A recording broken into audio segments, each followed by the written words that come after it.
Bom dia, eu sou Cleide Regina, aqui de São Paulo, capital, e Deus seja louvado por mais uma manhã onde estamos reunidos, né, para aprender do Senhor, para aprender da Sua palavra, e pela misericórdia do Senhor, hoje compete a mim trazer essa palavra, e eu quero que você pense comigo assim: cada pessoa teve um caminho que percorreu até chegar até aqui, e tem um caminho a prosseguir. A palavra do Senhor diz que o caminho é Jesus, é Cristo. Ele disse: Eu sou o caminho, a verdade e a vida. E muitas vezes, pensamentos, sentimentos, atitudes de pessoas não são como de um pequeno Cristo. Nós não estamos fazendo exatamente o que o Senhor disse, né? Cristãos são pequenos cristos. E quantas vezes as nossas atitudes não demonstram Jesus, não são como um pequeno Jesus, né? Sendo trabalhado para que chegue à estatura de varão perfeito. E este caminho que você percorreu até chegar aqui foi marcado por pais, familiares, mestres, mesas que nos sentamos, que muitos nos sentaram, né, quando nós éramos pequenos e não podíamos ainda decidir o que faríamos. As correções ou não que nós passamos, os refinamentos, o quanto cada um de nós permitiu e permite ser moldado pelo Senhor para ser um vaso para ser útil nas mãos dele. Jeremias, desde o ventre, foi separado para ser profeta para as nações. Cada ordem que nós obedecemos, o Senhor vai e nos dá uma próxima ordem. Como mais ou menos um lugar que está com neblina. Imagine um lugar cheio de neblina. Você anda um pedaço, aí você consegue enxergar o próxima etapa. Aí você anda outro pedaço, você consegue andar outra etapa. Daqui a pouco você vai entender o que isso tem a ver com Jeremias 19. E eu ouvi um testemunho de um senhor com 80 anos. Ele estava fazendo uma pregação. E na pregação ele contou que o Senhor falou fortemente com ele para ele ir para o Butão. Era uma revelação. E aí passou algum tempo e o Senhor deu outra revelação para ele ir para a Colômbia. E ele foi. Na época que ele foi, não tinha como ele recursos até para ele ir. E o Senhor foi providenciando todas as coisas. Por que eu estou falando isso? Por causa dessa etapa que eu citei, da vida. E aí ele foi, conseguiu chegar lá, o testemunho é maravilhoso. Depois eu até coloco para vocês ouvirem. E quando ele chegou na cidade, quando ele construiu uma igreja, quando estava tudo andando, aí o Senhor lembrou ele e falou assim: agora é hora de você ir para o Butão. Tinha passado muitos anos. E ele fez realmente, é uma bênção a história dele. Ele tem 80 anos, ele fala com uma vitalidade como se tivesse 40. E me lembra a história de Caleb, quando ele diz isso. E é muito interessante essas etapas das nossas vidas, como nós ouvimos os comandos do Senhor e colocamos em prática ou não. E aqui fala a respeito, né, de várias coisas. E o Senhor me fez uma pergunta, que nós somos uma casa de Deus, né? Nós somos. E essa casa, em Isaías 56:7, ele diz: esta casa, minha casa, será chamada casa de oração. E como você tem permitido isso? Aqui nesse texto, ele fala algumas coisas e nós vamos ver o que ele diz. E o Senhor falou fortemente comigo a respeito do que nós estudamos na sexta-feira, o capítulo 18. No capítulo 18, o Senhor dá altas dicas, e nossa irmã Vera foi bem usada pelo Senhor, muito usada pelo Senhor, de forma, assim, maravilhosa. E ali, essas dicas que ele nos dá, de como pode ser feitos os ajustes nas nossas vidas. Esses ajustes para que a gente seja como pequenos cristos, para que a gente venha observar esse processo, esse caminhar como deve ser feito. E dependendo do nosso nível de conscientização, nós permitimos nos expor à cura, à libertação, à transformação. Primeiramente na nossa mente, depois nos nossos sentimentos e depois vem para as ações. E não é simples. Muitas vezes admitir as nossas falhas, nossos erros, as coisas que nós temos praticado de errado, é difícil. Enxergar isso, reparar, tirar as arestas, nos permitir ser lixados, cortados, é algo muitas vezes complexo. E cada bloco, cada etapa desse processo exige uma entrega, exige algo que você vai ter que fazer, alguma ação. Aqui no capítulo 19, no versículo 1, ele diz assim, ó, vai e compra um pote de barro e leva contigo alguns anciões do povo e alguns anciões dos sacerdotes. Sai ao vale de Ben-Hinom, que está à entrada da porta dos cacos, e anuncia ali as palavras que eu te disser. Eu não sei se você sabe, mas o processo de preparação de um vaso, ele tem várias etapas, e uma delas é a preparação. A argila é extraída, purificada, umedecida, amassada, até atingir uma textura lisa e uniforme, sem bolhas de ar ou impurezas. Depois ela passa para modelagem. O barro é centralizado no torno ou esculpido à mão. Com o auxílio de água, esponjas, espátulas, o oleiro molda as paredes do vaso até atingir o formato desejado. Depois a peça entra para ser secada. Ela está recém-moldada e ela vai então descansar numa temperatura ambiente por dias. E esse tempo permite evaporação lenta da água. É uma etapa crucial para evitar que a peça rache no fogo. Depois ela entra para uma queima. O vaso seco vai para um forno, muitas vezes a lenha, onde é submetido a altas temperaturas, o que transforma a argila em cerâmica rígida e resistente. Percebe que aqui nós já estamos falando de um vaso pronto. Ele disse, vai e compra um pote de barro, uma jarra de oleiro. Nessa tradução. E essa parte toda da resistência, muitas vezes, que nós temos a algumas coisas, a desobediência, a altivez, a soberba, o orgulho, tudo que gera o pecado, que pode gerar uma iniquidade, muitas vezes, se você o não confessar de alguma coisa, o encobrir outra, o não se arrepender, e isso retarda o agir do Senhor nas nossas vidas. Isso retarda. Nós lemos aqui, eu li aqui o processo de um vaso, como funciona. E eu quero que você imagine que um fogo estranho, tudo isso pode ser um fogo estranho. Todas essas práticas erradas. E imagine um pote que entrou num fogo errado, um fogo estranho, que não é o fogo de purificação do Senhor. E esse vaso, então, foi moldado, está enrijecido, ele está endurecido de uma maneira equivocada.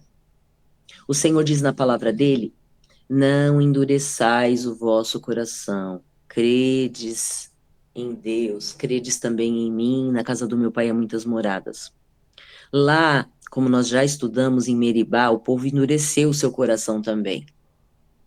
O Senhor, Ele quer que nós arranquemos toda a raiz de iniquidade dos nossos corações, tudo que atrapalha-nos de prosseguir. E o Senhor me fez algumas perguntas. Como que nós estamos respondendo ao chamado que Ele nos faz? Como você quer ser conhecido na atualidade? Se, de repente, hoje, eu ou você viermos a óbito, e isso está sujeito a todos aqueles que estão vivos, como você quer que as pessoas te chamem no seu funeral? Como que você quer que as pessoas se lembrem de você? Falem de você neste lugar, neste lugar. Como você quer ser lembrado no futuro? Quando passar essa fase de funeral, as pessoas que ficarem, como você quer que as pessoas lembrem de você? De repente você vai ser alguém que as pessoas vão chorar na hora e depois vai passar um dia, aí vai esquecendo, vai com o tempo, 1 ano, 2 anos, 3 anos, 10 anos, 20 anos. Como você vai gostar de querer ser chamado? Eu quero que você lembre que você é uma casa. O Senhor disse lá em Isaías, né, como eu citei, 56:7. Esta casa será chamada casa de oração. Imagine que você é a habitação hoje do Senhor. Eu, você, somos a habitação do Senhor. Ele disse que ele não habitaria em templos feitos por mãos humanas. Então, ele nos fez para habitar em nós. Se esta casa, vamos dizer, esse tabernáculo, né? O Senhor veio e tabernaculou, né, conosco. Ele tabernaculou em nós, ele mora, ele quer morar em nós, o Espírito de Deus. E aí, imagine esta casa. Esta casa será chamada casa de oração. Você tem sido chamado casa de oração? Você tem orado? Esta casa tem sido chamada casa de justiça, uma casa de paz, uma casa de louvor, uma casa de fé, uma casa de inspiração, uma casa cheia da presença de Deus. Que em nome de Jesus hoje você pense nisso. Hoje nós temos a oportunidade, estamos vivos. Foi nos entregue uma página em branco para que nós venhamos escrever o nosso dia. O que passou, o que ficou para trás, ficou para trás, esquece. Hoje você pode se arrepender dos seus pecados, orar ao Senhor, se converter dos seus maus caminhos, e o Senhor diz isso lá em Isaías: se hoje você ouvir a minha voz, né, e se converter o seu mau caminho, se você tratar da causa das viúvas, dos órfãos, aí nós podemos sentar e conversar a respeito da situação. O Senhor diz lá. E perceba que muitas vezes, algumas situações da vida, as pessoas acham normal, vai fazendo e não percebe que essa normalidade ali está fora do padrão do Senhor. Está fora do padrão de ser essa casa de justiça, essa casa de oração. Esse para ele tabernacular com você, para ele estar com você, para ele estar dentro de você e que a partir de você outros conheçam o Senhor. E dependendo do rol de amigos onde você está inserido, dos vizinhos, dos parentes, das conversinhas, dos lugares onde você está inserido, alguma coisa ali não nos chama a atenção, pode não chamar a atenção, não pode não te levar além de perceber isso. E se você é aquele que senta na mesa para dar as ordens, ou se você senta na mesa para instruir, cuidado, para que você se conecte com pessoas que te levem além. No início dessa reunião, eu estava falando, né, que ontem à noite tinha alguém lá no Monte Sinai orando por mim. Não somente por mim, né, para outras pessoas também, mas eu falei, Senhor, que privilégio, eu quero estar lá agora, né, para orar por outros, para interceder pela vida de outros. E assim, marcante, né, porque nós vemos a história e aí você pensa, todos os lugares, o Senhor disse, entra no teu quarto, fecha a tua porta, que o Senhor que te vê em secreto te recompensará. O Senhor, ele vê você quando você está orando no seu quarto. Do mesmo jeito que lá no Sinai. Mesma coisa. Mas, para a gente é assim, algo simbólico, né? Muitas vezes. E o Senhor nosso Deus, ele Ele quer nos polir, ele quer tirar toda a aresta que nos atrapalha, ele quer lapidar-nos como pedras preciosas.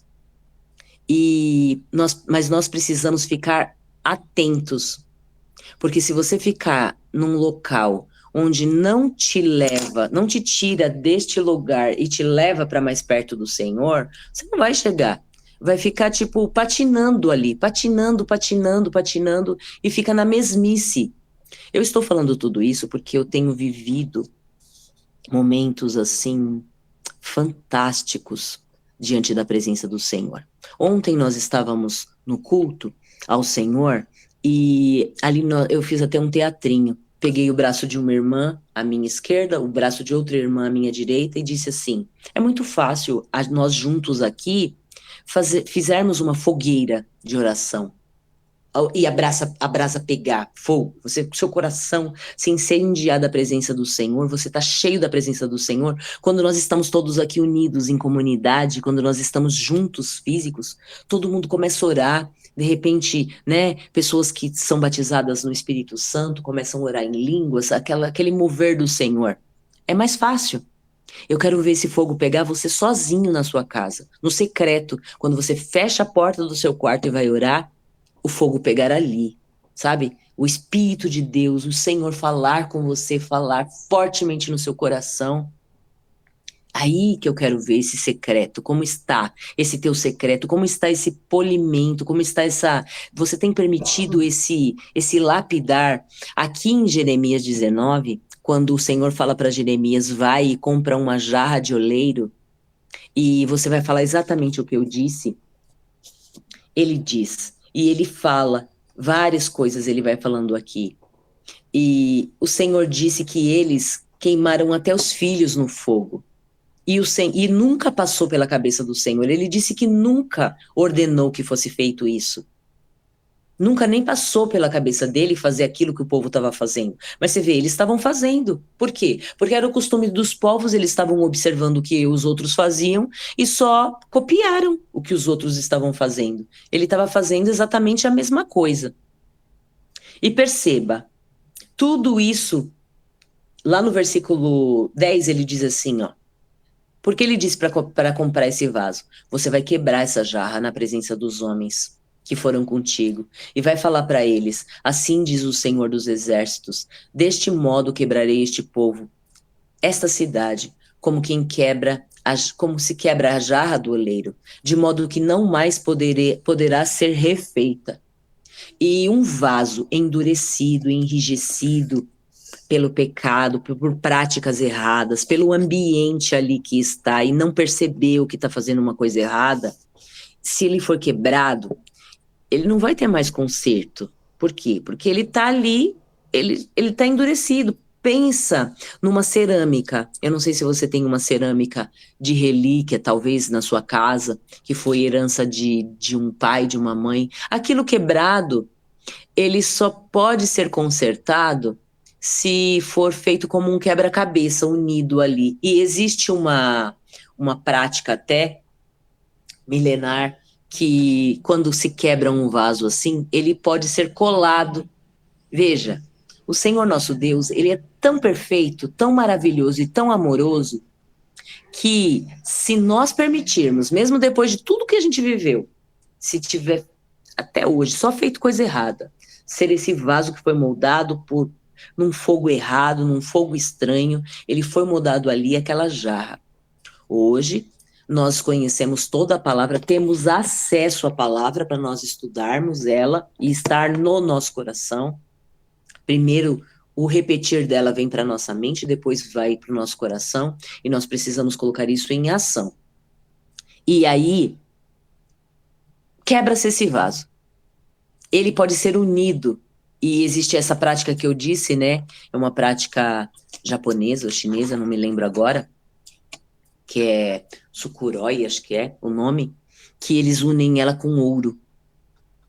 Faz-se ali, pega o ouro e une cada caco daquele vaso, ele vai sendo formado, e ali, aquele vaso, então, ele vai ter um valor ainda mais estimado. Por quê? Porque ele foi unido com ouro. E o Senhor, Ele quer transformar as nossas vidas, que nós não venhamos chegar a ser como eles, que queimaram incenso, queimaram fogo estranho, eles fizeram coisas que não devia. E o Senhor trouxe uma palavra aqui de que ia acontecer isso, né? Aqui diz no versículo 13, que eles queimaram incenso a todos os astros dos céus e fizeram ofertas de bebidas a outros deuses. E depois, lá no final, ele diz: todo o mal que disse contra ela, pois se endureceram para não ouvir as minhas palavras. Eles foram teimosos, eles foram desobedientes, né?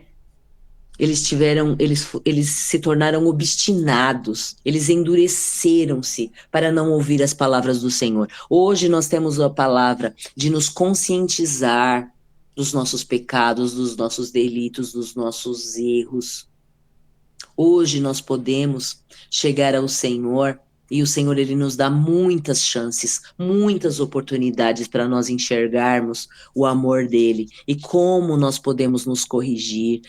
E nós hoje precisamos e podemos permitir que ele nos corrija. Não é que ele não fala. Muitas vezes fala assim: ah, eu não escuto a voz de Deus. Ah, você está falando aí, mas eu não escuto.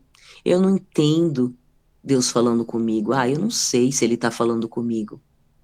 Muitas vezes, não é porque nós não ouvimos, é porque os nossos canais de audição espiritual estão entupidos. Eles estão, sabe, mas tão entupido que não é aquele entupimento que muitas vezes a gente pega um desentupidor, coloca ali e resolve o problema. Não, é um entupimento assim muito, muito profundo, mas tão profundo que pode ter chegado até a incrustar ali, a endurecer, enrijecido por causa de uma obstinação. E quando chega nesse nível, é algo hard, a dureza é muito forte. Talvez o entrar na fornalha do erro, do pecado, é muito, muito cruel. E hoje o Senhor te chama para desobstruir esse canal de comunicação com o Senhor.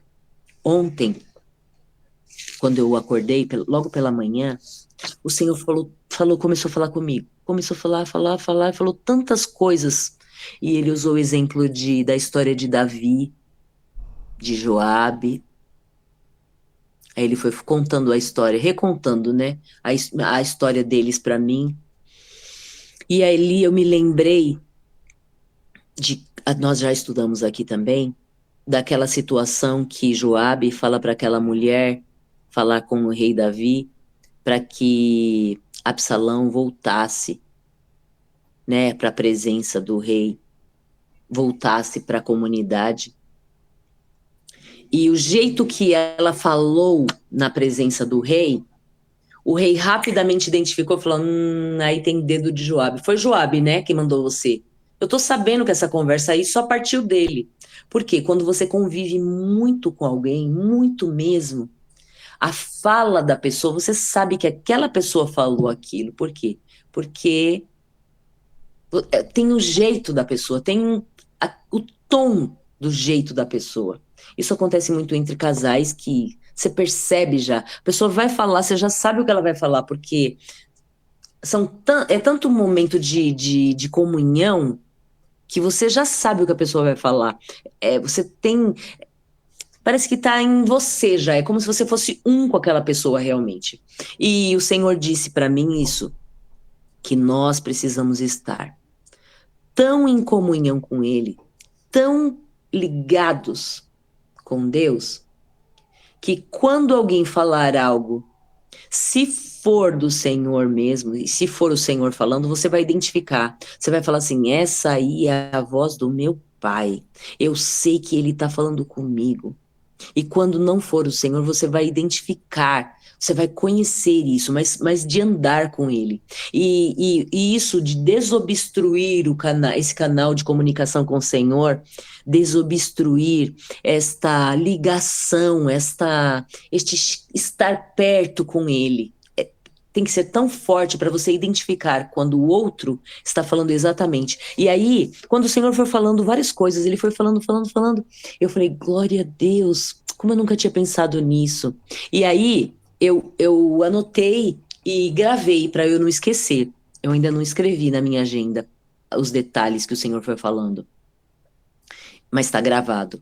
E aí, quando ele foi falando, eu gravei, mas teve um pedacinho da fala do Senhor, que era a conclusão disso, que eu não gravei. E aí eu não me lembrava do detalhe. Eu fiquei tão empolgada ali na história, né? E fui me lembrar de quem era o irmão do Joabe, por que que ele fez aquilo realmente, porque depois o rei Davi falou para Salomão que era para a vida dele precisava ser ceifada e era o rei Salomão que ia fazer isso. E Joabe se grudou ali, né, no templo e até então nunca tinha, né, morrido alguém no templo. E aí toda a história foi passando pela minha cabeça de uma maneira que eu fiquei empolgada com aquilo tal, e não anotei aquela parte que foi a parte principal que o Senhor tinha dito. E aí eu falei para o meu marido, falei, meu bem, olha, o Senhor falou isso assim comigo, assim tal, e a gente começou a conversar, e o meu marido falou assim, ah, sabe o que é isso? É assim, assim, assim, assim. Ele falou exatamente o que o Senhor tinha acabado de falar. Eu falei, ah, não é você que está falando isso aí, foi Deus que falou para mim relembrar o que ele estava falando comigo. E aí eu fui lá e anotei essa parte. E aí eu falei, Senhor, o Senhor colocou na prática o que o Senhor acabou de falar para mim. E o que eu quero dizer a você é que se permita, permita-se ser tratado pelo Senhor. Permita que Ele venha dominar as inclinações do seu coração. Permita. Tem uma parte da palavra que me chamou a atenção, que alguém falou para Jesus: o Senhor não se deixa que ninguém te influencie. Está escrito: não deixas que ninguém te influencie. E se era Jesus? E se nós queremos ser como pequenos cristos, muitas vezes nós não devemos permitir que algumas influências venham nas nossas vidas, venham no nosso coração. Se for um fogo estranho, um fogo que não é de Deus, a gente não tem que permitir isso. Nós não podemos permitir. A influência que nós temos que ter é a do Senhor. Quando ele diz lá, tudo que for bom, tudo que for de boa fama, tudo que, se nisso tiver algum valor, se tiver algo de bom, nisso pensai. Nós precisamos polir os nossos pensamentos. Nós precisamos estar completamente cheios da presença de Deus, para que isso, quando nós falamos assim, esta casa será chamada casa de oração, será chamada quando? Hoje, amanhã, depois de amanhã. Se você, quando você se for, de repente, dessa terra, a gente não sabe quem vai se encontrar com o Senhor fisicamente, porque vai ter alguns que vão passar por isso, e Deus queira que sejamos nós. Mas se hoje o Senhor tomar alguém, for se encontrar com o Senhor, alguns já foram, né, se encontrar com o Senhor no individual. Você não venha ser chamado só na sua cerimônia, na cerimônia fúnebre, mas que você sempre venha ser lembrado na posteridade como uma casa, foi o que você foi, uma pessoa, uma casa de oração, que você foi uma casa de justiça, você foi uma habitação de paz, uma habitação de louvor, de fé, uma pessoa de inspiração, você foi uma pessoa cheia do Espírito de Deus, você foi uma pessoa que rapidamente obedecia ao Senhor, rapidamente obedecia os comandos do céu, que você tinha um canal desobstruído e o Senhor falava com você e você falava exatamente o que ele queria, porque o Senhor, ele te ama, ele me ama. Tudo isso que nós fazemos, as nossas reuniões, nosso culto matinal, é para nos aproximarmos dele. Ele quer ter um relacionamento íntimo e pessoal comigo, com você, como filho amado. Pensa aí num bebê, um bebê de de 2 meses, 3 meses no seu colo. Não sei se você já teve a oportunidade de pegar um bebê no colo. Tão lindo, tão perfeito. Imagina ali que você, num teatro, vamos imaginar um teatro. Vamos imaginar que pegando esse bebê, você seja Deus, certo? E aí esse bebê seja você. E ele olha para você ali, coisa linda esse bebê, que coisa mais linda, sabe? Um bebê cheiroso, imagina um bebê cheiroso, que acabou de sair do banho, um cheiro de bebê, que bebê tem um cheiro especial, né? Imagina que ele está sentindo aquele cheiro agradável. Imagina que nós precisamos ter esse cheiro agradável ao Senhor. Que nós venhamos permitir ser passados pela fornalha dele, pela fornalha do santo, pela fornalha da santidade. Que nós venhamos, quando passar por essa fornalha, o cheiro que vai sair de nós seja um cheiro agradável ao Senhor. Nos nossos atos, nas nossas, nos nossos pensamentos, nas nossas atitudes. Porque é muito fácil a gente falar algo e pensar outra coisa. Mas se o teu pensamento estiver cheio da glória de Deus, não vai sair da tua boca coisa errada. Esses dias eu estava conversando com uma pessoa, eu passei por um período de oração e logo após nós estávamos numa conversa. E ali essa pessoa expôs algumas coisas, né, algumas dificuldades. E eu me lembrei de um testemunho que, que é justamente, vou contar rapidinho, tá? Para eu abrir o microfone para você também ter a oportunidade de falar, de compartilhar conosco o que o Senhor possa ter falado ao seu coração. E eu me lembrei da minha irmã, que hoje é pastora, pastora Tereza Cristina, que quando ela era moça, eu tinha vergonha de andar do lado dela. Tinha vergonha, uma certa vergonha de estar com ela, porque ela e uma amiga nossa, que para a glória do Senhor hoje também ela permitiu desobstruir esse canal de comunicação com Deus, a boca delas era a mais suja do planeta. O comprimento mais simples delas já era uma abominação. O mais simples.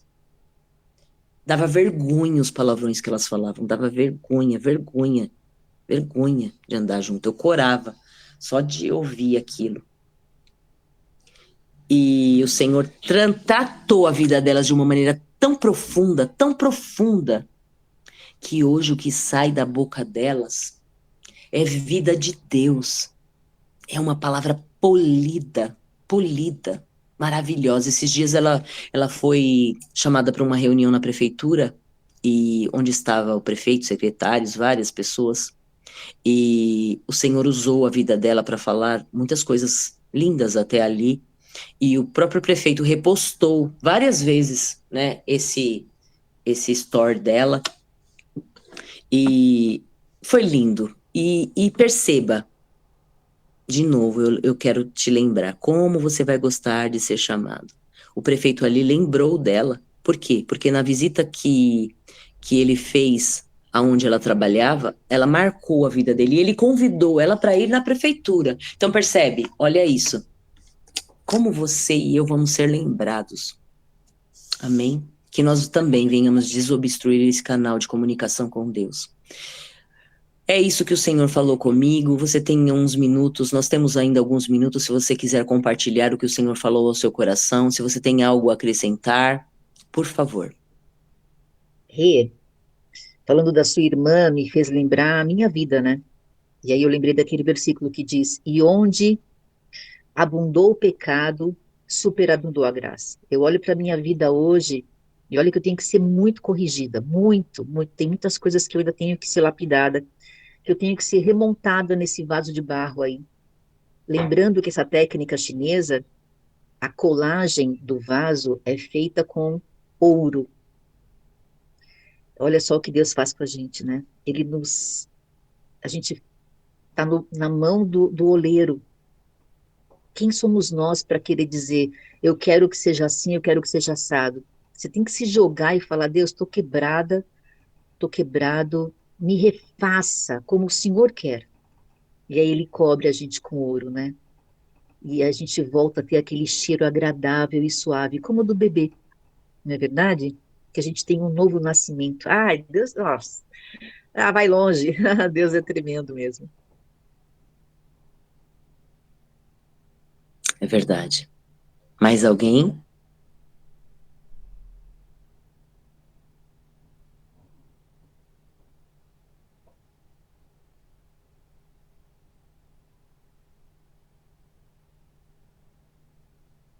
Então vamos orar.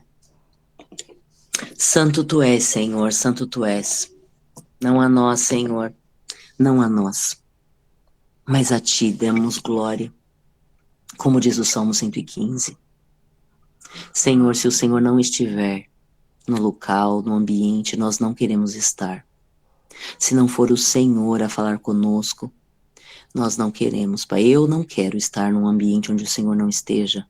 Eu não quero estar num ambiente contaminado, Pai. Eu quero, Senhor, se eu estiver num ambiente assim, é para influenciar, é para falar do teu amor, é para trazer tua vida, é para trazer a tua graça, é para trazer, Senhor, a tua presença, para que aquele local seja mudado, que nós venhamos mergulhar tão profundamente a ponto de que quando nós precisarmos de ar, quando nós subirmos à superfície, seja somente para pegar mais alguns, para levar para essa profundeza das tuas águas. Eu não quero estar com água somente pelos artelhos, nem pelos joelhos, nem pelos lombos, nem nos ombros. Eu quero, Senhor, que as tuas águas me cubram totalmente, onde não dá pé, onde o controle não está nas minhas mãos, mas está nas tuas, onde o Senhor pode nos conduzir, onde nós não temos medo, onde nós não venhamos ter medo de permitir que o Senhor nos leve às tuas profundezas, aos teus conhecimentos. O Senhor diz na tua palavra: ei, será que você não percebe que eu faço uma coisa nova na sua vida? Que nós venhamos permitir o teu novo. Às vezes dá medo, sim, Senhor, porque cada vez que nós entramos um pouco mais na tua presença, nós precisamos entender que há uma restrição. Nós temos que tirar algo, porque no mesmo espaço não vai habitar a tua presença e o pecado, não vai habitar a tua presença e de repente um costume que nós tínhamos. Pode até ser lícito, mas tem uma restrição. Senhor, que nós venhamos entender que nós não temos que ter esse medo. Desvencilha, tira de nós todo medo. O Senhor diz que o verdadeiro amor lança fora todo medo. Que o Senhor venha com o teu amor nas nossas vidas. Visita cada coração, cada vida. Eu sei que cada família só pode ser tratada, curada, pode ser unida através do teu amor. E o Senhor primeiro começa em nós. Quantas vezes nós ouvimos uma pregação e pensamos assim: ah, fulano tinha que estar aqui ouvindo isso. Não. Primeiramente começa em nós. E quando nós tivermos a conscientização disso, de que nós temos que ter essa responsabilidade, assumir o papel de o resgatador dessa família, quando nós assumimos esse papel e nos colocarmos na situação de que nós temos que nos restringir de algumas coisas para que venha mais da tua glória, mais do teu poder, e a nossa família for impactada, e nós começarmos a ver a tua glória, que nós venhamos dizer não, como a tua filha Érica disse, não dá mais para voltar atrás. O Senhor não tem prazer nos que retrocedem. Agora é só cadima para frente e avante. Senhor, quando nós estivermos ali nas águas profundas, profundas, e agora me traz à memória a Fossa das Marianas, que é um dos lugares mais profundos da Terra, que nós não venhamos ter medo, porque o Senhor está no controle. O Senhor não perdeu o controle de nada. Todas as coisas cooperam, todas as coisas. E que nós venhamos permitir, se nós, Senhor, somos este vaso que temos que ser quebrado e refeitos, que nós não venhamos ter medo, porque nós vamos ser colados com o teu ouro. E o teu ouro é mais precioso do que o de Ofir. É o ouro mais precioso de Ofir. E imagina esse vaso colado nas tuas mãos. Como não vai ser mais valioso? Porque esses vasos que eles fazem essa prática, ele vale muito, muito mais do que ele valia antes. Ó Senhor, trata-nos, molda-nos, purifica-nos, esvazia-nos de nós mesmos, tira os nossos achismos do nosso coração, molda-nos, tira nosso ego, que nós venhamos praticar o Salmo 115, não a nós, Senhor, não a nós, porque nós, na verdade, não somos nada. Se o Senhor quiser, nós somos como um sopro. Se no segundo seguinte o Senhor vier e tirar a nossa vida, já era. E como nós vamos ser lembrados? Como nós queremos ser lembrados? Como casa de oração, como casa de justiça, como pessoas cheias de fé, de esperança, cheios da presença do Senhor. Ó Pai,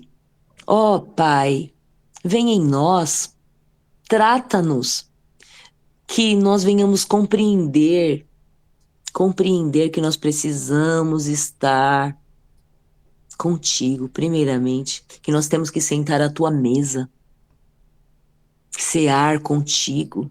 É uma experiência tão maravilhosa quando nós fazemos a Santa Ceia, quando nós estamos só, nós e o Senhor. É uma ceia particular, porque nós podemos entender coisas que quando nós estamos em conjunto nós não entendemos. Leva-nos a este lugar, leva-nos, Senhor, a executar as práticas espirituais ao ponto de nós estarmos contigo tão forte, que a nossa melhor oração seja feita no secreto, as nossas melhores canções sejam aquelas que nós compomos no secreto, contigo, que só o Senhor escuta. Os poemas são aqueles que só o Senhor escuta. E aquela conversa que nós começamos ontem pela manhã, Senhor, eu vou continuar ela a hora que terminar essa reunião aqui e vou anotar as coisas que o Senhor me disse e obrigada pelo que o Senhor me falou, que muitas vezes é para mim, não é para trazer ao público, que muitas coisas o Senhor quer me tratar e eu quero permitir que isso seja feito e eu oro para que os meus irmãos também queiram isso, também permitam ser levados a este lugar de não ter medo, de ser conduzido pela tua mão, porque o Senhor já está lá no futuro e volta e nos carrega pela mão, como foi pregado ontem a respeito de Isaías, acho que é 46:10. Oh, Senhor, o Senhor é aquele que vê o fim do início. Obrigada, Senhor. Obrigada. Obrigada, Pai. Amém, amém e amém. Amém. Shalom, shalom. Deixa eu só falar uma coisinha aqui para vocês, para fechar essa reunião aqui. Essa técnica japonesa que foi falada agora há pouco, com cerâmica, restauração de cerâmica, ela se chama Kintsugi, que significa emenda com ouro. Então, assim, dentro dessa técnica, em vez de se esconder as fraturas ou descartar o objeto, o método utiliza uma laca especial que ela é misturada com pó de ouro ou pó de prata ou platina para unir os fragmentos daquela cerâmica que foi quebrada. Então, assim, transformando as rachaduras num grande destaque visual. Como é que funciona esse processo? Funciona da seguinte forma. Olha que interessante. Primeiramente, os cacos, eles são limpos, tá? Eles são limpos e depois colados cuidadosamente com essa laca natural. E o destaque dessa restauração é o seguinte: as linhas das fissuras, das emendas, eles recebem um metal precioso, né? No caso, o ouro, a platina ou a prata, criando um contraste muito elegante que valoriza demais as imperfeições. Então, dentro do contexto que nós estamos falando, né, essa beleza toda que é passada para a peça que estava quebrada é uma beleza que só se destaca pelo seguinte: porque o metal precioso que é o ouro, ele foi colocado exatamente ali, naqueles lugares que foram quebrados. E ouro nos fala de divindade, né? O ouro, na palavra de Deus, ele sempre fala do divino, da presença do Criador. Então, só é possível transformar algo que foi quebrado com a presença do eterno, com a presença do divino. Quando isso acontece, aquelas cicatrizes, né, aquilo que foi tão dolorido em determinadas situações, aquilo traz uma beleza para curar outras pessoas. E a gente estava falando disso, eu lembrei, né, dos tempos que eu morei na Europa, que eu trabalhava lá com porcelanas, com cristais, né? E eu passava um bom tempo, às vezes, dentro de fábricas de porcelanas, de cerâmica. E vocês sabem que tem peças de porcelana, principalmente, que elas são pintadas a ouro, né? Então, na realidade, essas peças, muitas vezes, elas vão sendo queimadas em cada passada de tinta para pegar uma textura maior. E cada vez que você passa tinta de ouro, ela vai para o forno novamente. Então, tem peças de porcelana que elas chegam a ir no fogo 7, 8, 10 vezes para que aquele ouro vá ficando numa altura maior, até em alto relevo na peça. Então, assim é a nossa vida, né? E uma coisa que me marcou nessas experiências foi o seguinte: essas tintas de ouro que se usam ainda hoje, né, dentro das indústrias de porcelana, elas são guardadas nas fábricas em cofres, entendeu? Porque aquelas tintas de ouro são de altíssimo custo, né? Isso me lembrou do seguinte também: quando a gente está quebrado, para restaurar precisa do ouro, né? Precisa da presença, só que ele está num cofre. E todo cofre tem um segredo para a gente acessar o que está lá dentro. E uma coisa que eu ouço muito numa mentoria que eu faço é o seguinte: Deus, ele nunca está escondido de nós. O Senhor, por vezes, ele está escondido para nós. Então, quando você procura o segredo, né, que é a palavra, que é a oração, que é jejum, que é perdão, que é esse caminhar com Deus, sem dúvida o cofre é aberto para você acessar o divino. Amém? Deus abençoe vocês. Amém, glória a Deus. E o versículo é Isaías 46:10 mesmo. Sou eu que anuncio o fim desde o início. Que Deus abençoe a sua vida, a sua semana, o seu dia.